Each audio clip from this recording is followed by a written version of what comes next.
Duke falnderuar miqtë e Mund t'ju ai tiku kur të vjen ai mesazhi, a vdes nga brenda ta hapësh ti? A vdes ti siç vdesin gjithë shqiptarët? Ore vdesin dhe vdesin për 2 minuta pastaj, e kupton?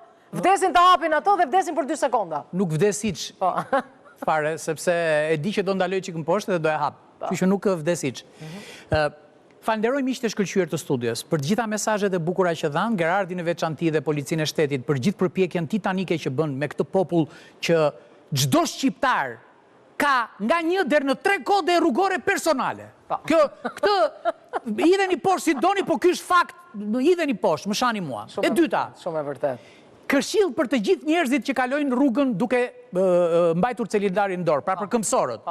Të dashur njerëz që mbani celularin kur kaloni rrugën, mos harroni që në të njëjtën kohë dikush po e mban celularin brenda në makinë. Kështu që mos harroni këtë si zgjidhje. E treta, jemi në shekullin e atomit, do thoshte ai te filmi i kaluar. Makinat sot kanë sisteme frenimi dhe nuk ka nevojë të ma vësh mua që 2 kilometra përpara që ul shpejtësinë, sa e mund të ndaloj për 0.1 sekond se kanë sisteme dhe nuk mund të jetë më i njëjti kod rrugor, duhet punuar.